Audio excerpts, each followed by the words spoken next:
खबर उधम सिंह नगर के सीमांत खटीमा से, जहां तहसील परिषद में देश का एक 74वां गणतंत्र दिवस धूमधाम से मनाया गया। वहीं गणतंत्र दिवस के उपलक्ष्य में खटीमा के उप जिलाधिकारी रविंद्र बिष्ट द्वारा स्वतंत्रता संग्राम सेनानियों के परिजनों को सम्मानित किया गया।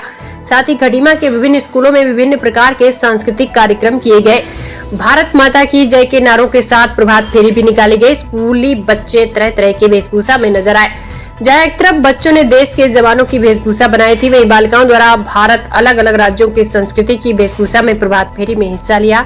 वहीं उप जिलाधिकारी रविंद्र बिष्ट द्वारा मीडिया से वार्ता करते हुए सर्वप्रथम देश के सभी लोगों को गणतंत्र दिवस की बधाई दी व साथ ही उन्होंने देश के शहीदों को नमन करते हुए कहा कि मैं उन सभी को नमन करता हूं कि जिन लोगों ने हमारे देश की आजादी में अपनी अहम भूमिका निभाई व अपने बलिदान दिया। साथ ही मैं उन्हें भी नमन करता हूं जिन्होंने हमारे देश को चलाने के लिए संविधान दिया और हमें अपने अधिकारों का सही उपयोग करना सिखाया। जो संविधान में हमारे अधिकार लिखे हैं, हमें उन अधिकारों का ध्यान रखते हुए अपने कार्य को करना चाहिए ताकि हमारे संवैधानिक अधिकारों से देश के प्रति जन को चलना चाहिए ताकि संविधान की गरिमा बनी रहे। उधम सिंह नगर खटीमा से ईश्वर सिंह की रिपोर्ट। भारत वर्ष के 74वें गणतंत्र दिवस के शुभ अवसर पर मैं सारे देशवासियों को सबसे पहले तो बधाई देना चाहता हूँ, शुभकामनाएं देना चाहता हूँ और हम नमन करते हैं उन सभी लोगों को जिन्होंने भारत को पहले आज़ाद किया, उसके बाद हमारे संविधान को बनाने में इतना बड़ा योगदान दिया।